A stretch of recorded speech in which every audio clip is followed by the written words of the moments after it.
match area for the last round of booster draft here from the Magic Online Championship.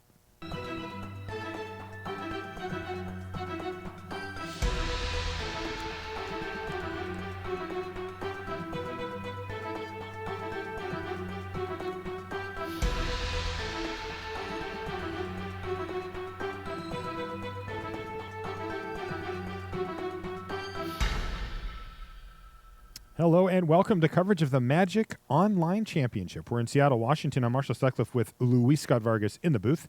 We've got Alexander Ivanov on the left side of your screen. That is Jerry Thompson on the right. Both of these players have yet to pick up a loss in the booster draft portion here. They're both 2-0. And right now their records are not the same in the Swiss. We have Alexander on 7-2, Jerry's on 6-3, and it looks like they're ready to begin what's going to be basically the finals of their draft here. And this is a big match for these players, right? We're heading into Modern next round to play 4 rounds before we cut to the top 4. And the winner of this, Jerry would pull Alexander back towards the middle and put them both at X-3. If Alexander wins this, I mean, he's looking really good, right? Just needs to pick up a win in Modern. Presumably, yeah. And he will have good tiebreakers from starting with such a high record. Okay, so it looks like Jerry has taken a mulligan to 6, and there's a fork in the road that he's deciding if he wants to put that on the top or bottom for his squad. He's literally at a fork in the road here. Where does he send this? He's got a really nice 6 here, though. It's kind of interesting. One reason to keep it is that he can go 2-drop into 2-drop, and then if he misses, just play the fork in the road. Mm-hmm. But he really would like to curve out, so he's just going to bin it and hope that he just draws lands. Oh, he bottomed. Okay. Well, he didn't find a land, though. He can keep the curve flowing, but this is going to be very good for him because if you look at Alexander's hand, he's going to have an Heir of Falconwrath here, which is a card, that really wants to beat down. But Jerry, he's going to be able to play Obsessive Skinner and put a counter on his Logger there, and he can really kind of force the issue. Puncturing Light. He can do that. It could be interesting to just attack it. If Alexander blocks, which he's less likely to do, then you can just pass the turn and you can flip your Logger, and then especially with Puncturing Light in hand now. And then you can just Puncturing Light the Heir. Yeah. And because you mulliganed and you didn't have a land, if I'm Alexander, I'm not thinking like, yeah, he definitely has a Puncturing Light. I'm not that suspicious. But but they have deck lists, so Alexander might not attack for that reason. I mean, it looks like he's not going to attack by playing the Convicted Killer because he's discarding. Cancel that order. He's in the Magic Online school of tap out first. This is working out. This is so nasty for him. And Jerry gets to play that with no because if he does that first, there are a few cards that can interact with Puncturing Light unfavorably there, but Jerry knows that the coast is clear. And look at this. And then he gets to Obsessive Skinner to make it a 5/3 attack pass Convicted Killer. Oh, my goodness. Now, he did not. That's interesting. He didn't play the Gorger because he didn't want to transform his. Logger. He didn't want to play the Gargoyle because the Logger would flip back, Gargoyle. and it's not very very close to flipping itself. The Stonering Antagonizer costs 6 mana. Mm-hmm. So. Wow, this is an interesting play here for Ivanov as well. He's going to play the Murderer's Axe rather than the Blood Mad Vampire and just kind of move in on this Convicted Killer as this. Well, I think that tiebreaker for him was that equipping a Murderer's Axe to a Convicted Killer is just an incredible flavor win. It is. It is a big flavor win. And maybe he can get that Blood Mad Vampire in next turn. So this leaves Alexander with a 4/4 out, which can trade for the 5/3, which Jerry, I think, might be forced to do. And then Jerry has a 1/1 back plus potentially whatever. If he draws a land, he could play like an Intrepid Provisioner. Unfortunately for Jerry, he can't actually Intrepid Provisioner the 5/3 because it's not a human in this state. Yeah, now it's just a werewolf. So what is Jerry hoping to draft? If Jerry has... Whoa! Oh, is he attacking? Well, that would be incredibly aggressive. Because Jerry that would just be straight up reckless, right? Yeah, right. Jerry get to attack back for 6. If Jerry had drawn like a Rabid Bite or something, he would be well on his way to winning this game. As is, his best shot might be to just trade the Timber Shredder, which is a 5/3 for the Convicted Killer, and a trample over for 1. It's kind of unfortunate. You really hate trading for equipped creatures because that just frees up your opponent to move the equipment to another creature. Mm-hmm. And especially with like a sanitarium skeleton, remember that Alexander did discard, so that He's gives got that him in his yard, yeah. extra fodder to equip here. And the Intrepid Provisioner, the +2/+2 doesn't really work out great here. You can make the Obsessive Skinner a 3/3, but still can't really attack in. No, he into could attack anything. with both, but Alexander could just leverage some life total here, take 5, but gobble up an Obsessive Skinner. Yeah, and presumably that's what he would do. Yeah, that seems like not a play that Jerry wants to allow. Well, one advantage of attacking with the Timber Shredders, you do trade off for the Convicted Killer, and then when you play your Provisioner, it can start attacking because it's a 3/3. So that might be the best of a bad situation here. But it looks like if Jerry's doing this now, he's likely not attacking unless he also likes to tap out first. Oh, Whoa. he's just getting in there for as much damage as possible because the Obsessive Skinner is going to get blocked here. Wow. Okay. So Jerry Thompson at this relatively early stage here is going to take a very aggressive line and try to shut the door on Ivanov. Oh, interesting. Malevolent Whispers, unfortunately, doesn't have an instant speed discard outlet right now. No, so it's not really, because that gains control of a creature and gives it +2/+0. It's sorcery, so it's mostly used for aggression unless you, like you said, have an instant speed madness outlet, because it has madness, which point Alexander could discard it during Jerry's turn and to steal one of his creatures and block a different creature. Right now, Alexander actually could just pass and flip Convicted Killer into a 6/6. That would keep both creatures back. He could also play a Blood Mad Vampire. One risk of flipping it into a 6/6 is that if Jerry removes it, you're actually just dead. You take 8. Yeah, I like just playing Blood Mad Vampire here, passing the turn. Yeah, because the Blood Mad Vampire also offers the trade for Timber Shredder, even though you do take 4, which means that even that you don't have to trade off the Convicted Killer for it, and that still keeps back the Intrepid Provisioner. Yeah, I like that. But if Jerry had a removal spell, he would have killed it last turn. So there is some merit to just passing and flipping to a 6/6 and then just hoping things go well. Of course, if Jerry plays 2 spells, then that you kind of wasted your turn there. Yeah, I can see Jerry's line here as well. If he draws a land, he gets to play the Wolves there, which is going to be nice because it can actually attack into the 4/4. And if he doesn't, he still gets to play the Gargoyle plus whatever else. And the Gargoyle is a real problem going long. And the reason why it's a problem is because Jerry took such an aggressive line to get that extra 5 damage in. That is the upside of Jerry's line. Yeah. Actually, the Obsessive Skinner, the fact that it's not anywhere close to Delirium is kind of relevant. Yeah, it's only 2 card types currently in the yard. I like that, by the way, from Ivanov. He re-equipped just to save a mana there. Okay, a land off the top. So Jerry does find the land that he wanted. I still like attacking with this Timber Shredder. You either trade for the 4/4, which is good, or your opponent blocks with the Blood Mad Vampire and takes 4 down to 4. So Yeah, but neither option looks pretty good, and both of them help clear the way for the Wolves as well. Because then next turn, if Ivanov equips the axe to the Blood Mad Vampire, it's a 6/3, so it still trades with Provisioner. And even though it does trade with the Thornhide Wolves, at least this way, here you knocked a turn off the clock. Now I'm actually much more interested in getting this Stonewing Antagonizer going. There's a chance Jerry just wants to play the 1-drop instead of the 5-drop. It's funny. It flies in the face of all mana efficiency, but It there is does. some consideration Yeah, there. there's also a lot of risk involved if he does not hit a mana next turn. So he's going to take the safer play, but I like that he considered that. Oh, he even hits a Madness creature here. Because, the other thing to consider with forcing the trades, which, by the way, he did now that Alexander's down to 4 life here, is that, equipping that Murderer's Axe does cost a card, right? And at the time, Alexander was down to 1. Yeah. 1 card Though, left. by madnessing, the chat actually just pointed this out. Alexander could have gotten back the Sanitarium Skeleton last turn, end of turn, which he didn't do. He forgot. Unless he was trying to set up Asylum Visitor, which I kind of doubt. So Jerry's not playing his 6th land, so to conceal the fact that he's got Stonewing Antagonizer ready to roll here. So if Alexander doesn't draw a removal spell for the Antagonizer, which he didn't, Jerry, as long as he goes for it, is going to win. Yep. Yeah, things looking very good for Jerry Thompson. And Jerry probably has any number of combat tricks in this deck as well, which would give him another lethal attacker potentially. Yeah, you could even say they're looking Jerry good. He's just going to flip his Antagonizer and attack for 4. It's also possible.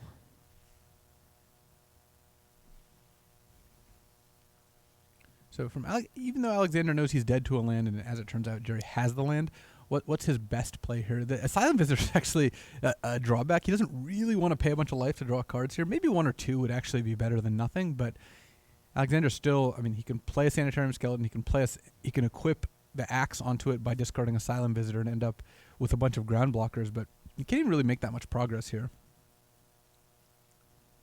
Jerry, sitting at 20 life, also has the luxury of being careful here at this stage. Right, Jerry's not forced to go all in on anything here. Right. All right, so looking back on it, trading Obsessive Skinner for 5 damage was a great play. It actually worked out really well for Jerry. Mm-hmm. So, and it gave him the long game plan with the Thraben Gargoyle or any number of ground creatures.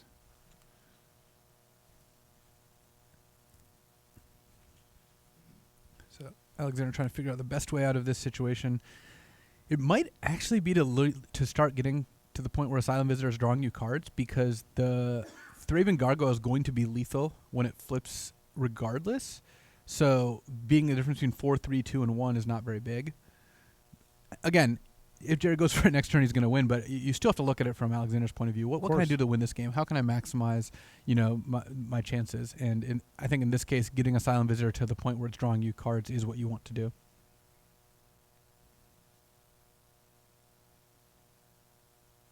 Yeah, the most likely board state here is Asylum Visitor on the battlefield getting madnessed out by equipping to the skeleton. That gives him a 3/4, a 4/4, and a 3/1 on the ground. And he could do that while still leaving 3 mana available as well to represent cards like Geist Blast or Fiery Temper. Oh, hello. And attacking the natural double block for Jerry is to put the 3/3 and the 4/5 in front of the Convicted Killer. Does he have any incentive to block here? Yeah, I mean, trading a 4/5 for a 6/6 is a good deal. That's his incentive.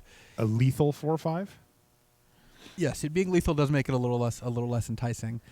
My guess is that Jerry is a little more likely to take it, but I think that he's in good shape either way. Like, even if you didn't count the antagonizer, if you didn't have the antagonizer, I'd be a lot more inclined just to take it, I think. Is Jerry thinking about some of the more arcane 2-card combos that could kill him here? Well, he's worried about Grotesque Mutation regardless, because that's the sort of thing that you can lose to pretty easily. Plus Uncaged Fury? Yeah, I don't think he's worried about getting 20'd here. Combo. Yeah, I don't think he can. I mean, not literally can't. Well, plus 3, plus 1, plus Uncaged Fury does actually do the trick, but I don't think that's going to happen. And Jerry doesn't either, it seems. So 6 damage. Drops Jerry down to 14. He did not block. Asylum Visitor gets madnessed out. The other thing is Convicted Killer is about to flip back here because Alexander did play 2 spells. Well, yeah. Well,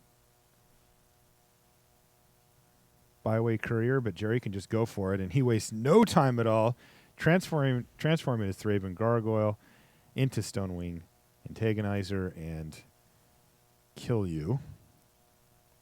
Oh, there we go. And Asylum Visitor, not actually flying, despite looking a little bat in the background. So Stonewing Antagonizer will do the trick.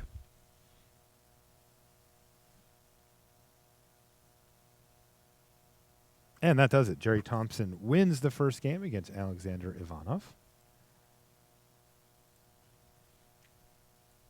Yeah, you mentioned it, but that key turn, right, where Jerry decided to go ahead and attack with his 5-power and 3-power creature. Yeah, so I want to dig back into that turn a little bit.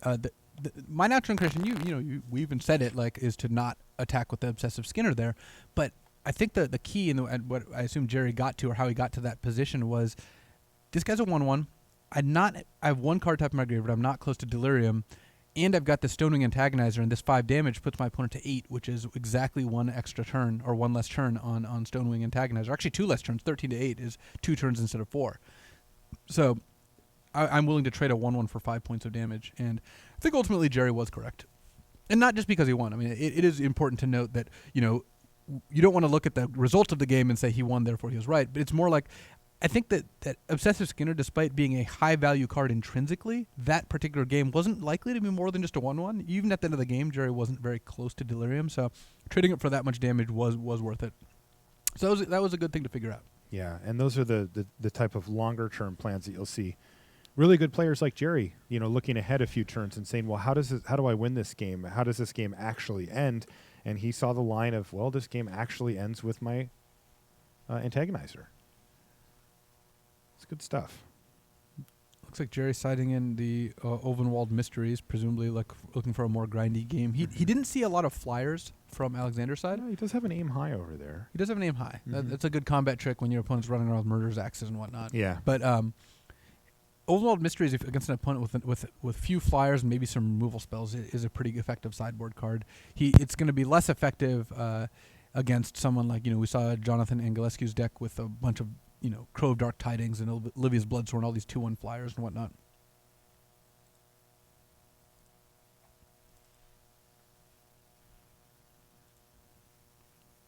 All right, Jerry just making the last double check of his sideboard changes, and we're into game 2.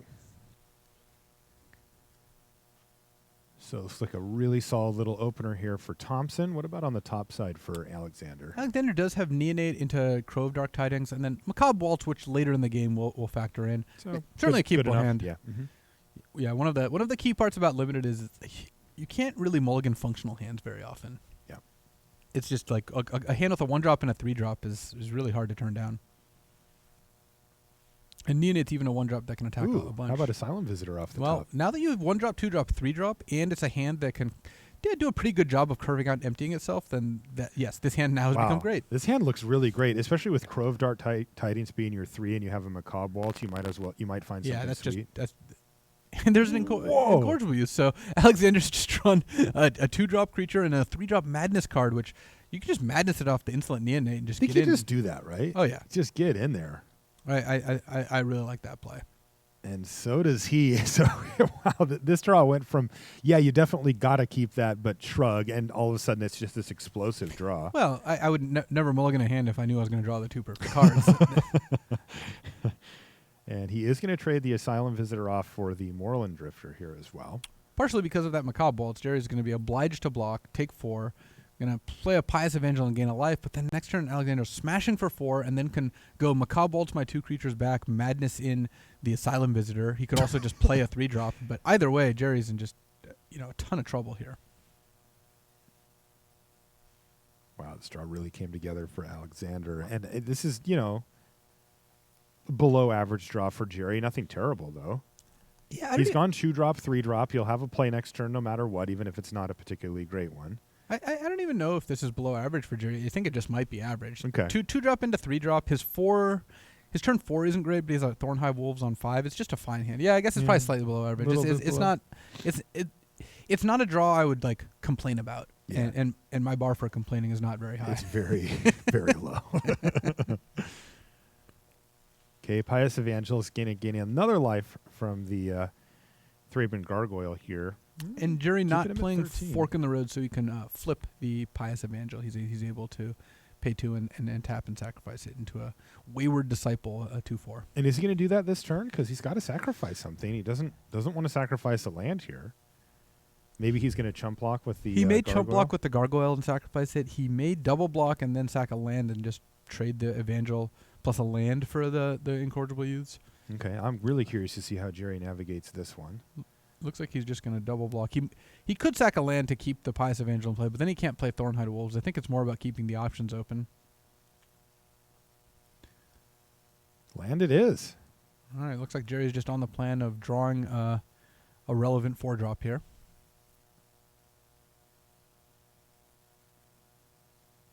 This does keep his life total the highest.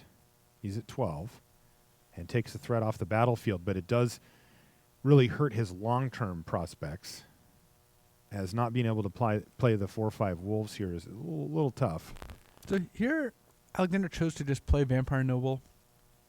Given that both Noble and Asylum Visitor trade for a Thraben Gargoyle, I think I would have been inclined to go Macabre Waltz, Madness out the Asylum Visitor, and just play the Neonate instead of playing Vampire Noble. It just uses your mana much more efficiently. Well, the hits keep coming. Though he does want to get back the Incorrigible Youths here, which is his incentive for doing it this way. And he's going to go for that right now. Now he's going to discard the Youths to Madness it. Yeah, Jerry. Jeez, he Jerry's is in a going lot off. of trouble. Yeah, Alexander. Yeah, is maybe just really, getting back to Corsby ends up being better. He is firing on all Either way, cylinders. he's putting Jerry under a ton of pressure. Jerry's going to go to 6 here, and then next turn he can play Thornhide of Wolves, which stops the 4-3. Jerry so far has just drawn all land also. Right. And then but Alexander just has 3 more creatures in his hand, one of which is a 3/2 flyer. Oh, no. And a lightning axe is going to end the game right here. Gosh, wow! We did not see this version of Alexander's deck in game Well, no, one. That was absurd. His draw started out as like a 4 out of 10, and very quickly became like a 9 out of 10. A 9 out of 10, and I mean even all the way to the end, Yeah. it's hard to ask for. Yeah, better like than at that. no point were his draw steps bad. So that was a pretty big swing there.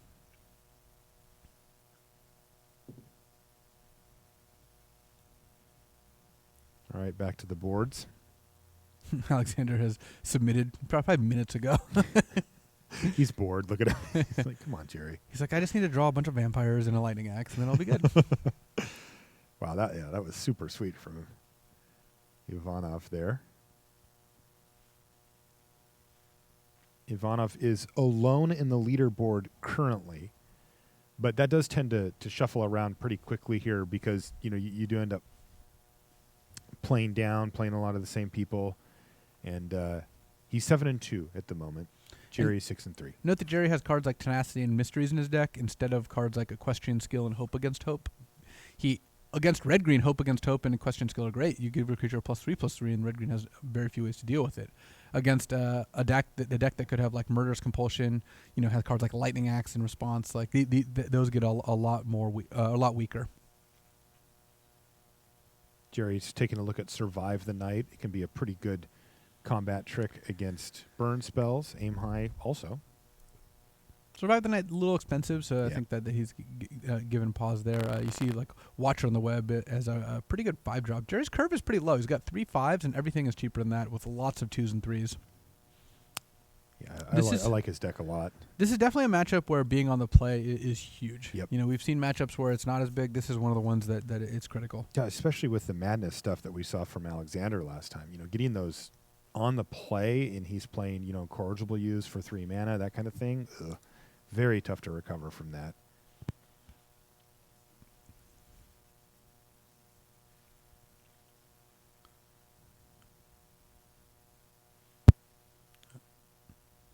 Jerry's still on the tank here as he puts the polish on these last sideboard decisions. Yeah, and deciding whether he wants a card like Puncturing Light, though it's so brutal to leave mana up for Puncturing Light and have it not work out.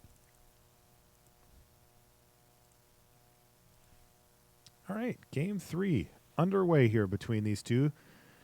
We've seen impressive performances out of both players in the first 2 games. A mulligan here for Jerry Thompson, though. It looks like he's got a pretty decent keep here. Yeah, Jerry's it's a fine keep. It looks like Intrepid Provisioner, which I would assume he wants to put on the bottom because he doesn't have a 4th land and he already has a good 4-drop. Yeah. It is a good follow-up to Byway Courier, but Jerry really wants a 2-drop. So it looks like he's He kept actually it. in for the Intrepid Provisioner. So he's just leaning hard on these humans. The good thing for Jerry though is Alexander's hand is actually not very good. I mean, currently we'll see if what happened last game happens again. But right now he's got Sanitarium Skeleton turn 1, nothing turn 2, nothing turn 3. Turn 4, until he drew Stromkirk Mentor, his best play was like a Murderer's Axe. This is not an impressive start. No, this is going to be much, much slower. And this game, I think this is going to be a sweet one. We're going to see the Byway Courier here from Thompson. Old Did and draw Old Mysteries. but yeah, he wants to get on the board. Has not found that 4th land quite yet. He's only had the one shot All at right. it. Lightning Axe is, in general, a good draw, and specifically here, it has a lot of potential. But if Alexander doesn't draw a 4th land, then he just has no plays. His hand is all expensive cards. And there's a land for Jerry right off the top. Yeah. The question is, do you run out the Intrepid Provisioner or Solitary Hunter? A reason to run out the Hunter is you already have a favorable attack this round, and you really want to play Provisioner when you have a favorable attack. Mm-hmm. Or when you don't have a favorable attack. You want to make it into a favorable attack. Yeah, so he's going to play the Hunter. Also, this does put the heat on Ivanov. Is he... Okay, he found a 2-drop here. Yeah, that would have been great earlier, but Yeah. playing 2-drop, leaving up Axe is just fine here. It's okay, It's not but amazing. it's not exciting. And Alexander really wants to wait on flipping the air until he can until he can cast the incorrigible use as well. And yeah, he now has 2 instant speed ways, though, for those Malevolent Whispers to maybe be a game breaker. he does. He needs another mountain pretty badly to go axe, to use axe. And with air, he has to have it survive. Though Jerry is aware that of the possibility of lightning axe because they have deck lists. So otherwise, Rabid Bite on the Air Falcon Wrath would be really appealing, especially since Jerry drew a 2-drop to Obsessive Skinner. But if he goes for Rabid Bite and Alexander plays Lightning Axe in response, then that's a huge swing. Now, he can try to bait it out by playing the Provisioner. Both of his creatures are humans, and maybe that's enough incentive for Alexander to say, okay, I'm just going to Lightning Axe it to not take 5. Yeah, and if you do play Provisioner, you're going to want to pump the Byway Courier and then attack with the other 2. Okay, he's not going to. He's going to play the Ulvenwald Mysteries here. And this is also another way that Jerry can hedge against Lightning Axe, because now that this is on the stack, if Alexander was planning on playing Lightning Axe, he's going to want to do it now. Yeah, and he has to decide whether he wants to move in on Axe now. And that does give him the option of using Air of Falcon Wrath next turn to cast Malevolent Whispers, though. Again, if he... See, here's the thing. Jerry's great. He really knows how to play well. He knows how to read his opponents for what cards they have. If Alexander goes untap, pass the turn with 3 mana up, with air in play and Malevolent Whispers in hand, Jerry's going to look at the deck list, going to look at Malevolent Whispers and be like, all right, that's what you have. Not doing that. Yeah. All right, so this does prompt Alexander to just use the Lightning Axe now. He discarded the Stromkirk Mentor, and the Ulvenwald Mysteries then subsequently resolves, and there's line number 4 now for Alexander. This is going to be interesting. Yeah, I think he's just going to smash for a bunch of damage. Yeah, for 8 damage here. The Lightning Axe was critical here. It was good. Alexander's kind of choked on mana, and now he's getting out of it. But if he didn't have that axe, he would be really far behind. The good thing for Jerry is he's got Rabid Bite, so he can play Obsessive Skinner plus Rabid Bite this turn. He can play, if he wants, he can actually go Obsessive Skinner, make my Skinner a 2/2, Rabid Bite, kill your Air of Falcon Wrath, and just leave back Byway Courier to block the incorrigible use, because good spot. The life totals have swung enough that Jerry is not. He can't just assume he's the aggressive player here. Yeah, and the tough part for Jerry about taking that massive hit down to 11 is that Malevolent Whispers, timed correctly, not even in the, steal your creature in combat mode, but just the good old steal your creature, attack you with it mode could be really bad for Jerry. Yeah. So if Jerry targets the Byway Courier, then he's going to be attacking, but otherwise I would expect him to leave the Courier back to block the incorrigible use.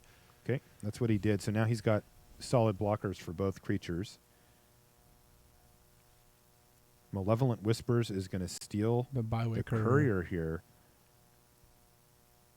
So then that's attack for 10. So you can chump the incorrigible use and take. All right, he may be reconsidering. Yeah, he's going for the axe instead. If you put the axe on the incorrigible use, I would just double block the incorrigible use, lose both your creatures, get 2 clues, and reduce your opponent to just having Sanitarium Skeleton play. So, it's funny. Alexander actually doesn't have insane plays here. No. One reason to play the axe is it sets up next turn you madnessing out the twins. Right. But if he just plays axe and trades off for Jerry's creatures, that's not great for him. I guess he can. And what is he discarding in the case that he probably Throttle? Yeah, which is also a card that he'd like to have around. So, though Alexander can also axe up the Sanitarium Skeleton attack with it, and then if Jerry double blocks, you just kill the Byway Courier. The difficult part for Alexander here is that Mysteries hasn't had an impact so far, but every time one of Jerry's creatures dies that isn't a token, he gets a clue. And every time he sacrifices a clue, he gets a 1/1. So Jerry's going to be in a spot where he's got a bunch of 1/1s on the ground, and how's Alexander going to slog through all of them? Each of Jerry's creatures turns into a card and a 1/1, and then that card draws him more creatures. Like Jerry has 2 creatures in hand already. Yeah. So. Yeah, and the Murderer's Axe does not play well with that scenario. So you can see why Alexander's really taking the time to plan out his turn here. This is not an easy scenario.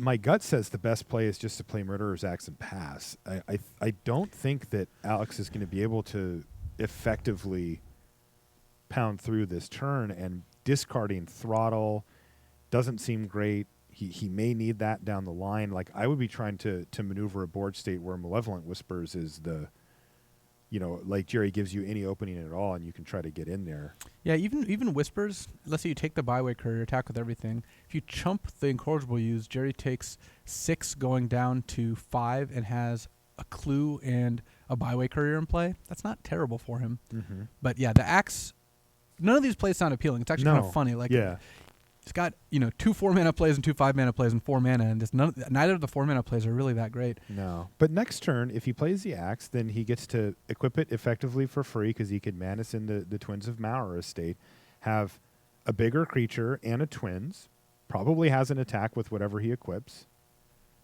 Ooh, I think he might be going for it.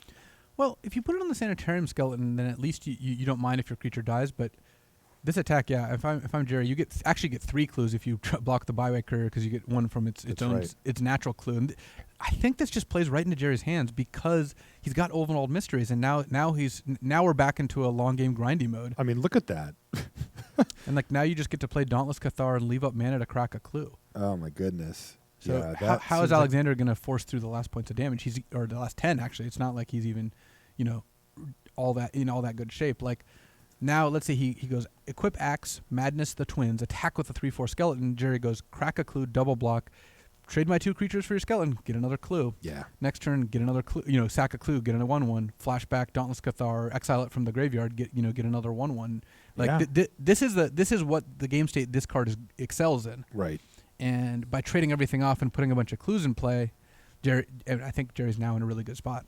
Yeah, it's just really tough because the 1/1s that never seem to end with Ulvenwald Mysteries, and once that cycle starts happening, the cards that Alexander has are not advantaged. The Murderer's Axe just gets chumped or traded, and Malevolent Whisperers is really hard to get in for a big hit of damage when your opponent has a whole bunch of small creatures down. It's just not matching up well for Alexander. No, Malevolent Whisperers is at its best when there's not very many creatures out and they're pretty big. And that's a huge swing. Yeah, you want to play it really against bad against red. a board of 1/1s. Yeah, exactly.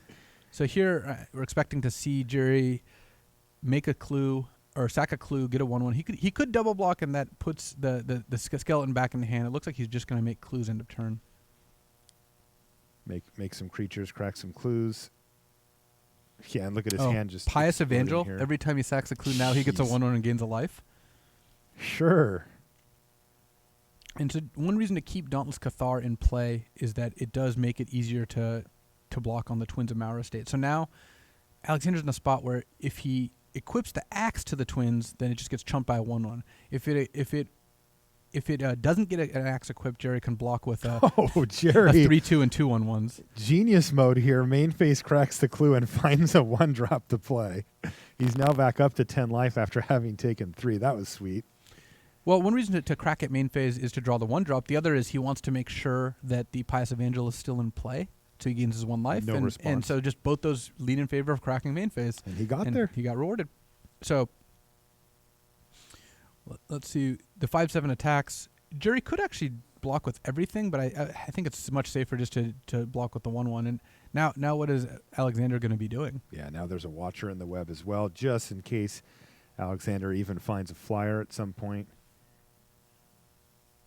So this match has been really cool, and it looks like Jerry is in a really good position to take over this game with that Ulvenwald Mysteries. Yeah, so Jerry can now play Provisioner. He can make like the 1/1 into a 3/3 and attack with the Dauntless Cathar and the 1/1 token, now a 3/3 token, and then leave back Pious Evangel and Thraben Gargoyle, as well as he's got a clue uncracked there, which will make another 1/1.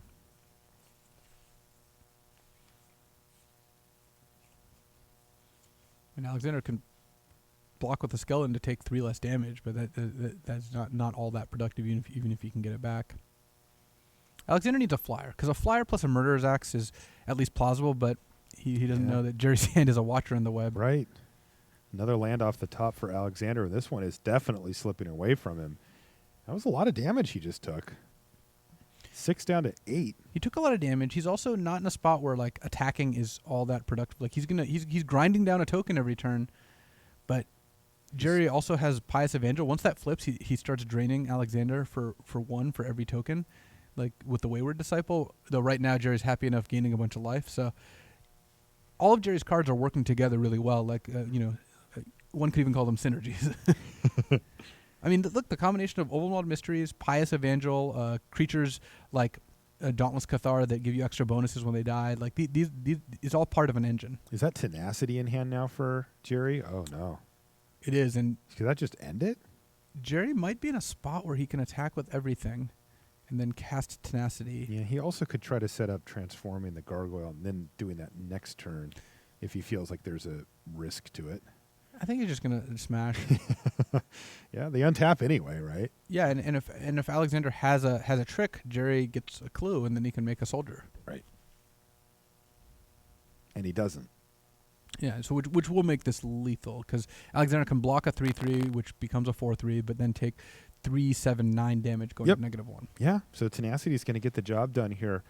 But really, it was Ulvenwald Mysteries and some nice blocking from Jerry Thompson that's going to earn him the 3-0 in the booster draft. And Jerry's on a tear heading into Modern. I'm really curious to see what Jerry Thompson brought to the table for Modern as well. And well, we actually know what he brought to the table. I don't. You could have. I actually do, but I think that Jerry's one of the best brewers out there. I think that he gets a lot of credit for that, and I think it's really deserved in his case. I've heard him break down his decisions and his choices, and I don't know, it clicks. When I hear him talk about it, it's like that just makes sense. I see where you did that. Yeah, I'm a big fan of Jerry. I've worked with him for a lot of events, and yeah, he even tested with you for the Pro Tour a few times, right? Many times, actually. Many times? Yeah, and including the Pro Tour he top-8'd, Pro Tour Gate Crash. Yeah, that's the one I was thinking of, I think. And yeah, Modern is going to be coming up next. This is our last round of draft. We've got a little bit more draft action to show you here after this game. That we're expecting Tenacity to be the last spell that goes in the stack in this match. In this match, and that does do it. Jerry T with the victory and the 3-0. So he is working his way up the chain. And I can tell you that Kenji Egashira is in the red zone, and he's got some matches for us to see. So, Kenji, what do you got? Newmont, hello, friends. Welcome back to the Red Zone with me, Kenji Egashira. We have a match between Peter Yeh and Magnus Lanto. Of course, Peter, you saw his deck green-black Delirium splashing 2 cards. Magnus is on a red-white aggressive list, splashing for a Planeswalker. We'll see if one of those cards potentially makes it on its way. Both players starting off just how they want to, although Magnus can't be very happy to see 2 creatures by turn 2 from Peter's side, given that he is the red-white aggressive list. Peter has a very nice curve out. Loam Dried into Hinterland Logger into Crawling Sensation. Looks like a Strength of Arms is going to help the Fiend take out the Logger, but Peter is just getting extreme value over here. Even attacking in with the Loam Dried, he's so confident. Grafmole hits the battlefield.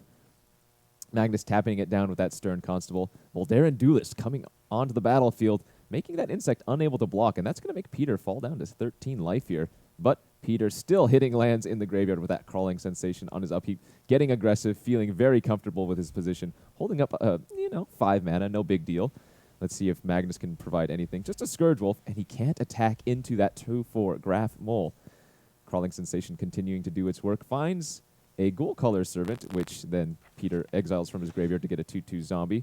As you can see, this board is starting to gum up, and from the previous match we watched with Peter, this is exactly where he wants to be. He has the Gitrog Monster online now with Crawling Sensation. Remember, Gitrog Monster says whenever 1 or more lands are put into the graveyard from anywhere, even your library, you're going to get to draw some extra cards. Slayer's Plate, also hitting the battlefield. A double striking Scourge Wolf just gets chumped by an insect token, and this is where Peter really starts to go off. Clues are being sacrificed. Crawling Sensations activated. Gitrog Monster did eat a Declaration in Stone, but hey, it's still got its value, and a Slayer's Plate is going to make all of Peter's creatures huge. Maybe too much for Magnus to handle, but Sorin does, in fact, hit the battlefield. Reveals of Inspiring Captain, and we'll see what else can go on in this game. It's getting actually pretty close here. Grafmole hitting the red zone, knocking Sorin down to 5. This game actually going for quite longer than you might have thought first initially. The Fiend, now with Delirium, is knocking Peter down. He's fallen down to 6 life, and with a Sorin on the battlefield, plussing Sorin can easily take care of Peter's life total here. We'll see what Peter can do to get back from this position. Lots of Slayer's Plates moving around, getting attacked as well. Mad Prophet hits the battlefield. Sorin did not reveal anything there, but again, the Fiend with Delirium. And let me tell you, Magnus has 3 Fiery Tempers in his list. So he hits one of them there. Magnus is out with the Stern Constable. Peter falls to 2 and can only develop out his Epitaph Golem. Now notice, Peter has 4 cards left in his library, so Epitaph Golem could start to do some work, but the combination of Sorin, Fiend is going to knock Peter down for their first game. We go to a game 2 between... Oh, I'm sorry. That was... I guess that was the third game. Oh, if you guys have something back in the booth, we'll throw it back to your way. Yeah, we got it, Kenji. We've got actually a live match, which is still underway here. We've got Sam Black versus Jonathan Angelescu. So let's jump down and check in on what's going on here. It looks like a little bit of a pause in the action. No, Sam's just passing the turn back. Call the Bloodlines being activated by Jonathan here. 8-5 are the life totals currently. And look at this board state, Luis. This is a pretty well built out board. We see triple Blood Mad Vampire on the battlefield for Sam Black.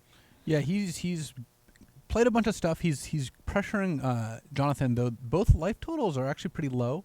Call the Bloodline does a very good job of stabilizing, and unfortunately for Jonathan, we see the rarely observed Olivia's Bloodsworn no attacks here, because even though it can't block, it can't attack past Erdwall Illuminator either. And Jonathan's looking at a lone Hound of the Farbogs in hand, which is not really what you're looking for. He's actually going to turn it into a 1/1 vampire instead.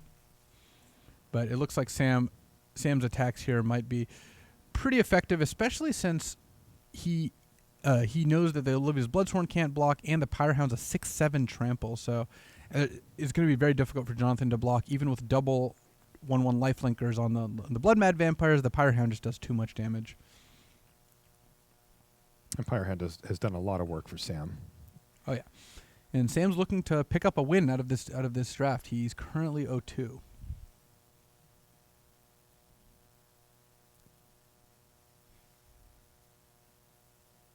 So Jonathan's going to make a Call the Bloodline token here, but unfortunately for him, it's still not going to be quite enough toughness to throw in the way of that Pyrehound.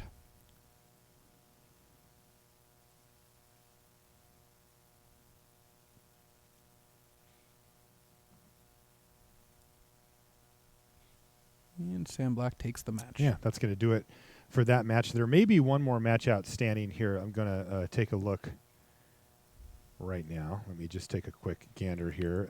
It does look like we've actually got two going. Which one do you want to watch, Luis? We can watch Oliver 2 and Niels Norlander, or Spanier versus Sigrist. Let's take a look at Oliver 2 and Niels Norlander. It actually looked like it was a pretty close game here. Getting towards the end of it, and one of the things I wanted to take a look was Ovalwald Mysteries plus Westvale Abbey, the combo that gets you to the late game and gives you something to do with all those tokens. But absolutely. It's still going to be very close here, because even though Oliver does have the mysteries and two creatures in play, his creatures are a little smaller than Niels, and he is much lower life. He's at 6 life, so he's getting pressured a lot more. Oliver 2 came into this round with 4 match wins. Niels has 5. So a lot of the people near the top of the stands would actually prefer Oliver win, because they'd rather the people with lower match points beat the people with higher match points, because that will reduce the number of people in competition for the number of slots. What do you think Oliver prefers? Oliver would prefer he wins as well. All right. Well, let's see if he can make that happen. He's at 6 life and facing... Though, funnily enough, I think Neil wolf would also prefer Oliver win. No. No, No. that's not true. One card in hand for Niels Norlander, and Oliver's trying to figure out, well, what are my best blocks here? He's at 6 life. Certainly, Veteran Cathar on the Ember Eye Wolf is appealing, and then I think at 6 it's very reasonable to chump the 3/3, the Howl Pack. Yeah, I mean, he also could put 2 soldiers in front of the Ember Eye Wolf and take the 3. Risky business. I don't like that as much. So it looks like Confront the Unknown will save the Ember Eye Wolf and give Niels a fresh card, which he's going to crack right now because, hey, it might affect combat. It ended up not. That was a big play, though, for Niels Norlander, as Oliver 2 does not have much of a board left. He's found a Dauntless Cathar. He's trying to grind it out. And a Harvest Hand, okay. Those are both nice. Those are both great draws. Yeah, one blocks the wolf, and the Cathar can block the Howlpack wolf. Also, they're non-token creatures, so you can see the Ulvenwald Mysteries here threatening to keep that engine going. Those are all Oliver had left, though, so he's on 0 cards now. Taking a look at what Niels has in hand, he's got an Uncaged Fury in his hand, so he has the +1/+1 double strike. The problem for him is that there's no way Oliver's not blocking both his creatures, especially after the. So the obvious blocks here are Harvest Hand on Ember Eye Wolf, Howlpack Wolf getting blocked by Dauntless Cathar, So if you attack with both, you can just assume those will happen. And then I guess you can use Uncaged Fury to save the Howlpack Wolf, but now Oliver's going to have 3 clues out and plus the equipment from Harvest Hand, so it's not going to be easy. The longer the game goes on, the better it is for Oliver, and Niels is just going to potentially use his trick here just to save one of his creatures. And it's weird. When we came in, it looked like Niels Norlander was in a pretty decent spot, but this one's slipping away from him pretty quickly, thanks once again to Ulvenwald Mysteries doing a lot of work. In this case for Oliver. Yeah, well, Ulvenwald Mysteries, again, it's the card that the longer the game goes, generally you're more favored because just your creatures all turn into more creatures plus cards. Yeah. Which fuels you drawing more creatures, and so the cycle repeats. Right, especially again in this type of matchup, right? He's playing against green-red with a bunch of combat tricks and ground pounders. It's kind of exactly what he wants to see. So Oliver's going to start drawing cards, making humans. He does have the Scrounge Scythe down here now as well. Which he's probably not going to have like too much chance to equip it. It's a thing. Oliver has drawn a Devilthorn Fox, the 3/1 for 2, which is a pretty good draw here because it just trades with the Howlpack Wolf. And he has as a Vessel of Ephemera, the white vessel, but I think so he has to decide between a clue or getting the vessel down right now. Well, the one thing good about cracking a clue is if he draws a land, then he gets to play 2 things this turn. Did he draw a land? He did not. He drew a Hermit of the Natternals. So Okay. Oliver's looking at Devilthorn Fox, Hermit of the Natternals, and Vessel of Ephemera, with Devilthorn Fox being not the most mana-efficient play, but the most on-the-board impacting play because it can trade for Howlpack Wolf, which By is the way, highly favorable. Westvale Abbey is starting to come into focus here. Yeah, this is basically playing the constructed deck I played at the last Pro Tour. Yeah, well, Actually, Scrounge Scythe wasn't. That's not true. Ulvenwald Mysteries is doing a lot more here than it did at the Pro Tour. Yeah, and you did have it in your deck too, right? You had what, 1 in the sideboard? We had 2 in the sideboard, more? and they were closer to Uno cards than Magic cards. Right. But in this particular case, Ulvenwald Mysteries is doing a lot of work, and looks like we're just getting Westvale Abbey into play here, and I like it. Do it. I mean, he's playing against red-green. Is Clipwings the only thing that interacts here? Clipwings is the only thing that you should really be scared of, yeah. He's doing it. All right, there's Ormondal. This is not modern. This is not standard. This is limited, and and he scoops to it because look, there are all answers. Ormondal. I mean, we did not expect to see many Ormondals in the limited portion, but no, here but we we go. got one, and that actually won the match there for Oliver too, as well. So fantastic stuff from Oliver, the big finish, and there is still one match going. That's his nickname, actually, the Big Finish. I think his name is. Two-Tank Clan, actually. That is his Magic Online name. Right. And Twitter name. Yeah, we got the match up here. Joe Spanier versus Mike Sigrist. Now, standings-wise, these guys not doing well. Joe Spanier's on 15 match points, so that's 5 wins. He's doing fine. But Mike Sigrist, he's only won 3 matches here so far. He's had a disappointing mock so far.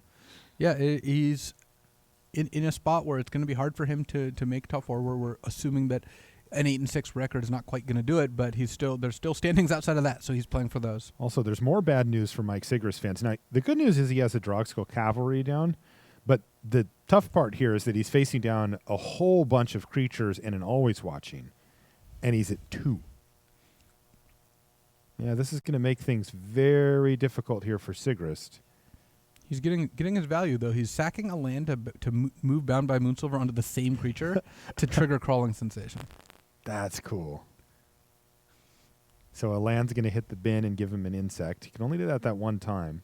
But he's left up the Drogskull Cavalry, which is really super important here because that's going to gain him life for the 4 mana. Also put up a chump blocker, which he certainly needs here. Yeah, the tough part for Sigrist is that if he wants to block with Drogskull Cavalry, he does lose it, and it's going to be hard for him to win the game if he does that. So he's going to not. Yeah, he's just going to chump and then have 2 creatures bounce. But this is just really tough for him because even if he starts making 2 spirits a turn, which he can, I don't think that's going to get him there. No, he's just chumping with them. Even if he's hitting with Crawling Sensation, which he did this turn, that's still not going to be quite enough. Look at this board state.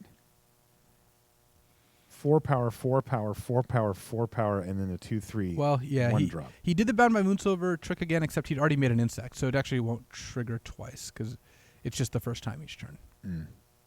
He's got the Warp Landscape that he can make one. But yeah, these are very cool interactions and synergies that can be notable, but they're not good enough in the face of this. This thing is nasty. And here's Expose Evil, just in case you thought there was a chance. Remember, Sigrist is on 0 cards here, so that is going to be the game. Yeah, Block, even block. though Sigrist gains 4 life, he goes to 8. He can block the 3 biggest things. So he goes to 2 here. He does go to 2. But it's Okay. not. But his board position is just demolished by this. Descend upon the Sinful. Yes, I suppose that the existence of that card is It's the only card is a that's help. coming to mind right now. Yeah, but I don't believe he has one of those. Okay. So. Well, that is going to make things very difficult. So Spanier forcing the issue, knocking Sigrist down to 2.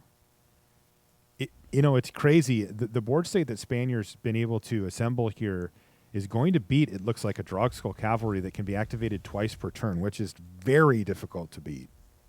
Yeah, it is not trivial to defeat that. Bygone Bishop triggering Drogskull Cavalry because it is a spirit, but that's still not gonna get Sigrist out of this yet. So now he can make 1 and block. So he goes to 6, and he's got to block 3 of those creatures. So again, he's not dead, but he's just losing ground every turn despite using the cavalry here. Right. The spirits are going away. The bishop's going to die. Or actually, no, he can keep the bishop around, can't he? He is likely going to want to trade it for the Nearheath captain. Yeah. Or chaplain, yeah. Chaplain. Otherwise, I guess he's going to, if he takes this damage here. Well, it looks like he's lined up a double block to try to start getting material back.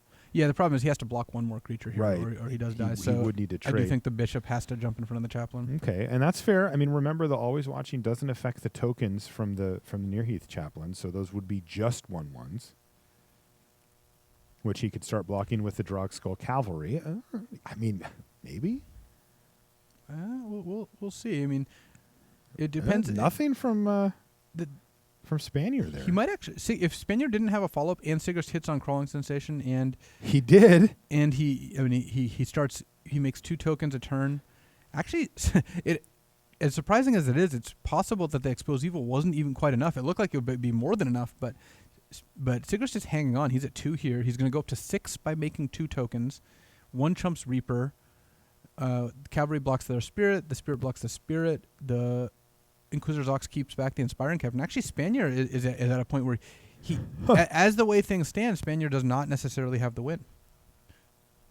This Reaper of Flight Moon Silver, not active currently as far as its Delirium ability. No, and Spanier's got a Lambhold Pacifist in hand, and Sigrist does have to fear the Reaper right now, but eventually he's going to have enough spirits where he can just block it with 4 of them.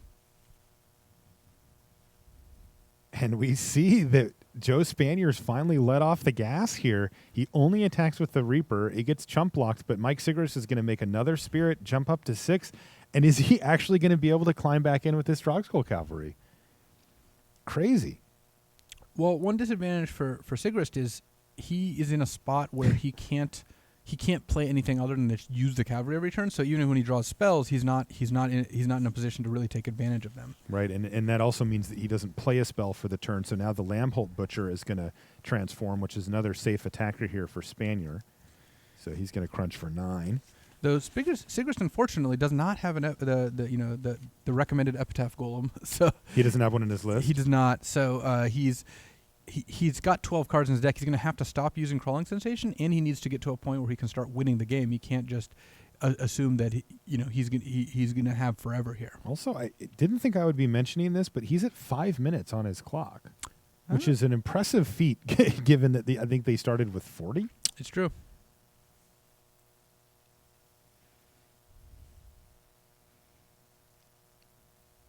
So Sigrist did not use Crawling Sensation that turn. Yep, he's gotten to the point where he has to consider start. He does have an Angel of Deliverance, which he sided in. All right, here it is. So he's got Delirium. You can see that when it deals damage. Now he does need to get in with it.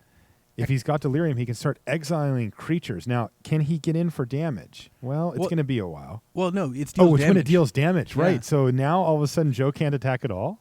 Yeah, and now, Angel next turn, what What Sigrist the can heck? do is he can move Bound by Moonsilver onto the Reaper, attack with Angel. Joe blocks or probably just doesn't block, and then exile the Kessig Direswine. So actually, Sigrist is like firmly ahead here. Drawing that Angel of Deliverance is exactly what he needed. Oh, man. Is this Spanier giving up? Well, Spanier Or has just forcing a lot of three land in chumps? hand, but it's just going to force a bunch of chumps, and the Angel is going to trigger here. So Sigrist might try to maneuver it so he doesn't have to block with Angel, but I think you just can't. You just assume you can't beat a combat trick. So actually, Yeah. Sigrist, the Angel is going to take out the Reaper here potentially. And Oh, my goodness. This is insane. yeah, if Sigrist had a trick here, then he or if Spanier had a trick here, he might be in good shape. But look at this. The board has just been completely demolished at this point. Wow, I thought this was over. I did not think that Sigrist was going to be able to dig his way out. And look at this. The old 7 into 8 got him there. Well, now that the game is turned, it's not going to last very long at all. Because No. hitting for 10 and exiling a creature every turn is no joke. Yeah.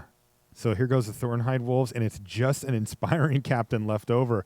A little unfortunate for Spanier and down the stretch that he's drawn a bunch of lands, but yeah. Wow. That was a comeback. Oh, Mike Sigrist wins the match there and gets his 4th win in the books. Wow, great stuff for him, and that's going to do it for the last round of Booster Draft here from the Magic Online Championship.